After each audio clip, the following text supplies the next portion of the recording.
પહલગામ આતંકવાદી હુમલા પછી CCSના નિર્ણયો પર કરંટ અફેરના મહત્વના MCQ.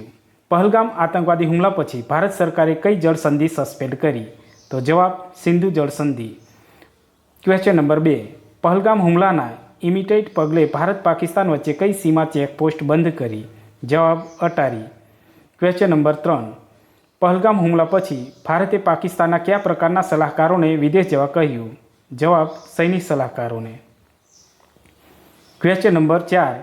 પહલગામ હુમલામાં 26 લોકોના મૃત્યુ થયા, તો નીચેનામાંથી કયો ઓપ્શન સાચો? Option number B 26. Question number 5. Pahalgam હુમલાની પૃષ્ઠભૂમિમાં ભારત સરકારે કઈ વિઝા સુવિધા રદ કરી? તો જવાબ છે સાર્ક વિઝા મુક્તિ યોજના. Question number 6. પહલગામ હુમલાના બાદ CCSએ પાકિસ્તાની કઈ વરિષ્ઠ કૂટનીતિ અધિકારીઓને સમન્સ પાઠવ્યા? જવાબ charge the affairs. Question number 7. Pahalgam હુમલાના ઇમિડિયેટ બાદ CCSએ પાકિસ્તાન સાથે સંબંધોમાં શું ફેરફાર કર્યો? તો જવાબ કૂટનીતિક સંબંધો ઘટાડ્યા. Question number 8. CCSએ કઈ આંતરરાષ્ટ્રીય સંધિ સસ્પેન્ડ કરી? તો જવાબ સિંધુ જળ સંધિ. Question number 9. CCSએ ભારત પાકિસ્તાન વીમા સેવા પર શું નિર્ણય લીધો? તો જવાબ છે તત્કાલીન સેવા બંધ. Question number 10. CCSએ પાકિસ્તાન સાથે ચાલી રહેલા તમામ બાંધકામ પ્રોજેક્ટોમાં શું ઉમેર્યું? જવાબ તત્કાલીન રોકી દીધા. Question number 11.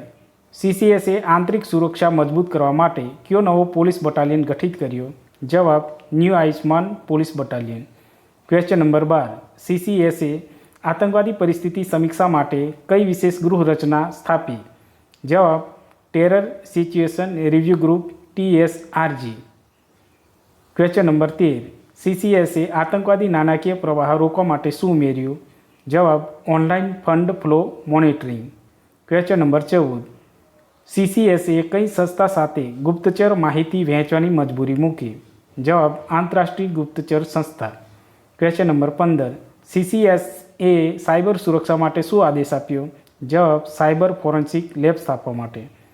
Question number 16. CCSએ સરહદી સુરક્ષા વધારવા માટે કઈ તાકાત BSFમાં મોકલી?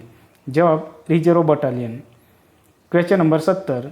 CCSએ પોલીસ મોનિટરિંગ માટે કઈ નવી ટેકનોલોજી અપનાવવા મંજૂરી આપી? જવાબ ડ્રોન આધારિત મોનિટરિંગ સિસ્ટમ. Question number 18. CCSએ આતંકવાદ અને કાયદા ઉલ્લંઘન સામે કઈ નવી શાખા ઊભી કરી? જવાબ ગૃહાલય અત્ર ક્ષેત્ર મોનિટરિંગ શાખા.